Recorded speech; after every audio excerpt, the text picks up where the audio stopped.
শপথ করো, ভারত কেন, মায়ানমার কেন, রাশিয়া কেন, আমেরিকা কেন, জাপান কেন, জার্মান কেন, কোন তাগুতি শক্তি পরার শক্তিকে আমরা ভয় করব না। নবীর খাতমে নবুয়ত রক্ষা করার জন্য উম্মতের আলেমদের পক্ষে আমরা মা বাপ চিনব না, একমাত্র আল্লাহকেই চিনব।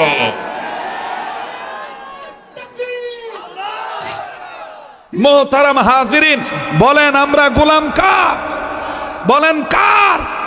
ছেলেটা তরবারি উঁচু করে বাবার কল্লা বরাবর যখন মারবে আল্লাহু আকবার বলে, আল্লাহ রসুল পিছন থেকে বলতেছেন থামো, পরীক্ষায় পাশ করছো, কল্লা কাটন লাগবো না, আয়া করো, তুমি তোমার বাপের চাইতে আমারে বেশি ভালোবাসো, আসো আসো তুমি এদিকে আসো।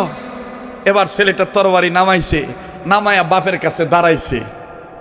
পিতা পুত্রের মহাব্বত লোহা আর চম্বুকের মতন না ভাই। যখন বিপদ কাটটা জায়গা তখন দেখবেন যে পোলায়ও বাপেরে ছাড়ে না, বাপেও পোলারে ছাড়ে না। তো এবার বাবায় পোলারে জড়ায় ধরছে, পোলায়ও বাপেরে জড়ায় ধরছে। যখন জড়ায় ধরছে এবার আল্লাহ রসুল বলতেছেন বাপে ভূতে মিল্লা আমার কাছে আসো, বাপে ভূতে মিল্লা আমার কাছে আসো। যখন আসতেছে আল্লাহ রসুল ডাক দিয়ে বলতেছে তুমি তোমার বাবার হাতে তরবারিটা দাও আর তোমার জায়গা আমার বুকে, আসো আমার বুকের সাথে বুক লাগাও।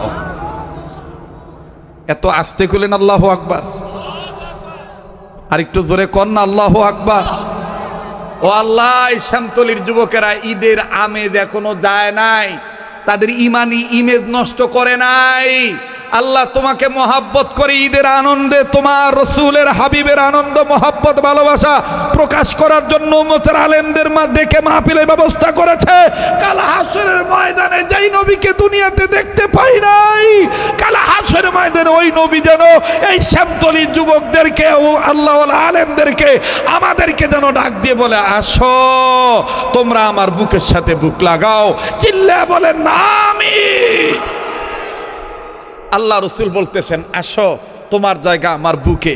বাবা আবার পিছন দিক দিয়ে আস্তে করে পিঠটা ঠেলা দিয়ে কয় যা তোর কপাল লাগছে, রসুলুল্লাহর বুকের লগে তোর বুক লাগবো, নবীদের বুকের লগে তোর বুক লাগবো, যা।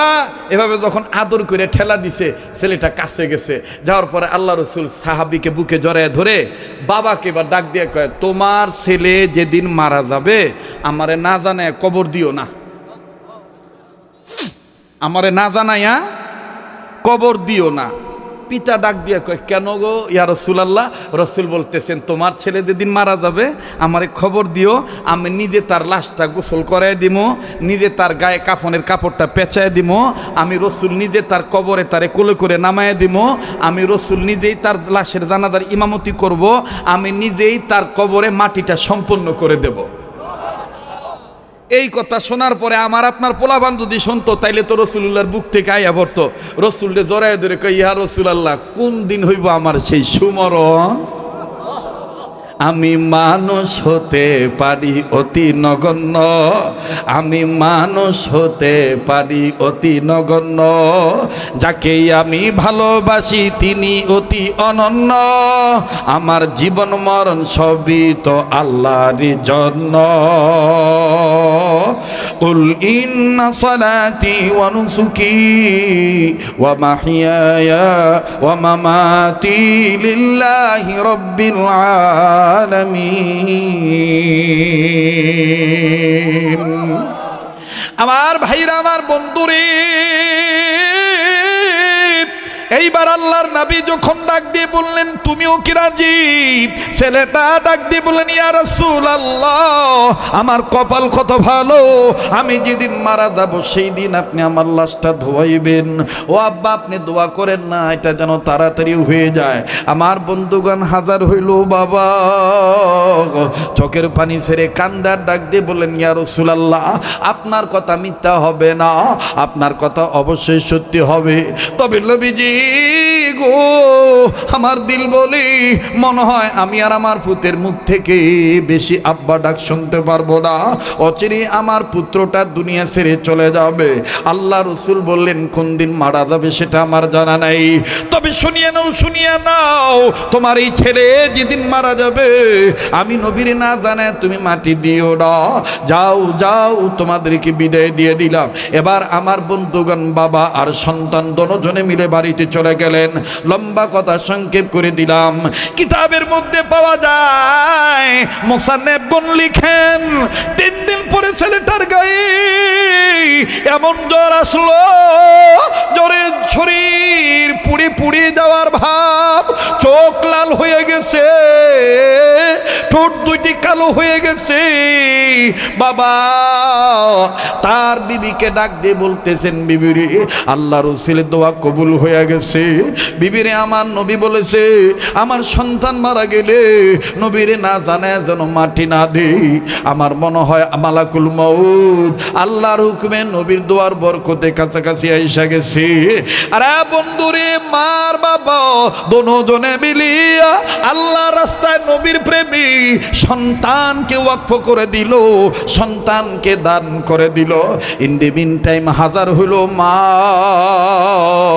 সন্তানের কপালে 12 বার নেকড়া ভিজায় কাপড় ভিজায়া পানি জল পট্টি দেয় গো। শরীরের তাপ যেন কমে যায়, গায়ের তাপ যেন কমে যায়। মাকে বারাস্ত করে সন্তান মায়ের হাতটা ধরিয়া আর বাবার হাত ধরে বুকে লাগা ডাক দিয়ে কয় আব্বু আম্মু গো, সবাই জানে আমি মারা গেলে আল্লাহ রসুল খবর পাইলে আল্লাহ রসুল নিজে এসে আমার জানাজার নামাজ পড়াইব, আমার লাশটা ধোয়াইয়া দিব, আমারে কবরে নামাইব গো মা।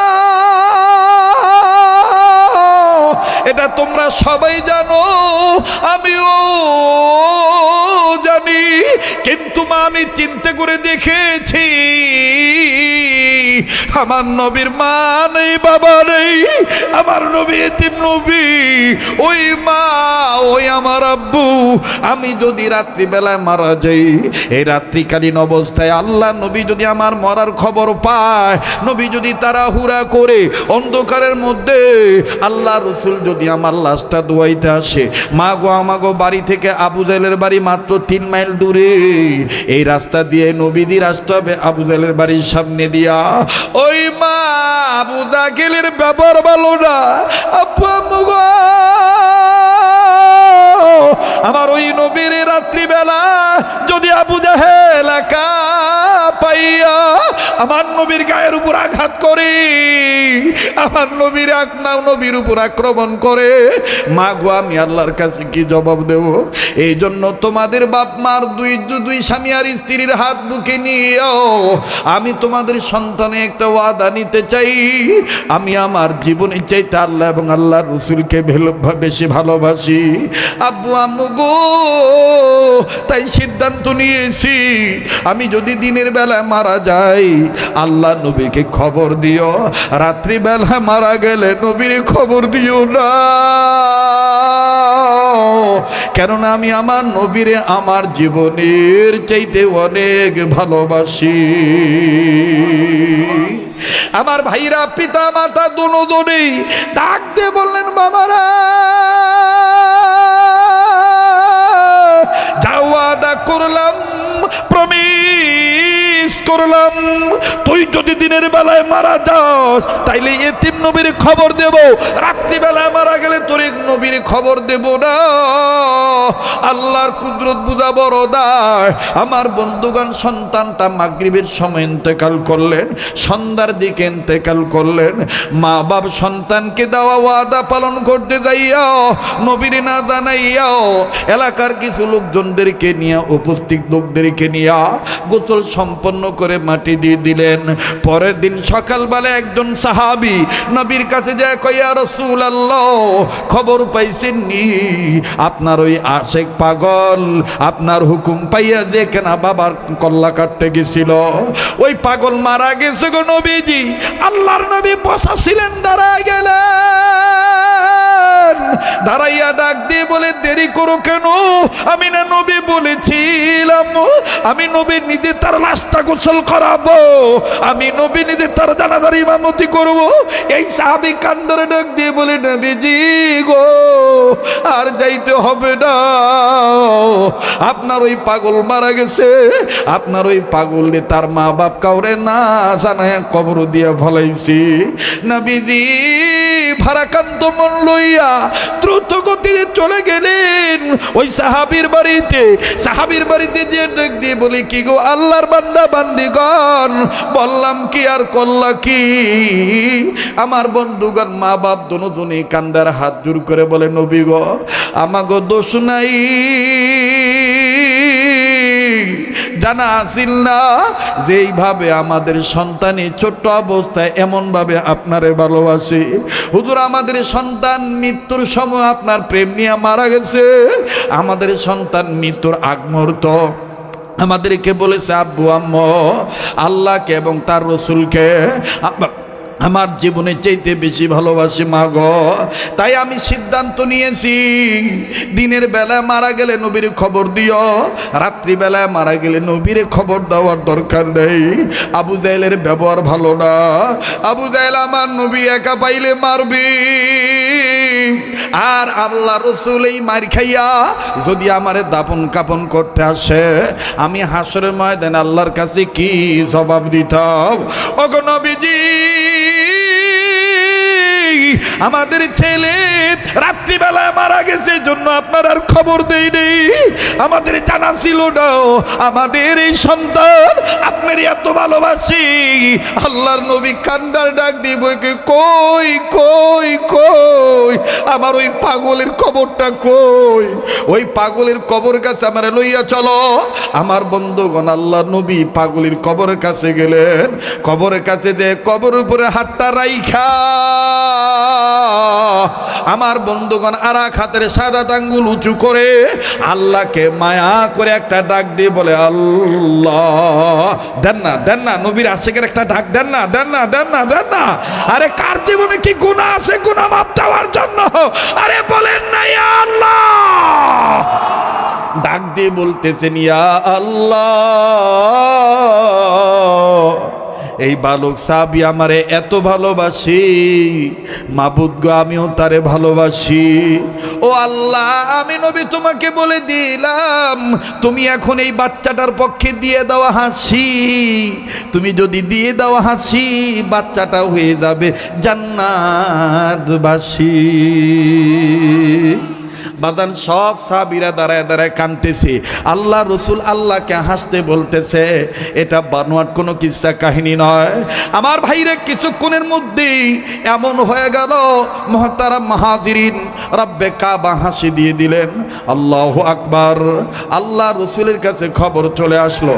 আল্লাহ রসুল ডাক দিয়ে বলে দিলেন এই বাচ্চাটা জান্নাতি। তাহলে আমি আপনি সবচাইতে বেশি ভালোবাসবো কাকে? والذين آمنوا أشد حبا لله। রাজি আছি তো ইনশাআল্লাহ? রাজি আছেন তো ইনশাআল্লাহ? আল্লাহ পাক আমাকে আপনাকে সবাইকে কবুল করেন। আবার বলেন আমিন, আবার বলেন আমিন। আমার ভাইরা আল্লাহকে কোন পদ্ধতিতে ভালোবাসবো, কোন তরিকায় ভালোবাসবো, কার আদর্শ জীবনে বাস্তবায়ন করলে আল্লাহকে ভালোবাসা হবে, এই বিষয়গুলি আমরা উলামা একরামদের মুখ থেকে শুনে নিয়ে আমল করব, সমাজে বাস্তবায়ন করব ইনশাআল্লাহ। কোনো কথায় যদি কষ্ট পেয়ে থাকেন আল্লাহর হস্তে ক্ষমা করে দিবেন। বেঁচে থাকলে আবার দেখা হবে ইনশাআল্লাহ। আসসালামু আলাইকুম ওয়া রাহমাতুল্লাহি ওয়া বারাকাতুহু।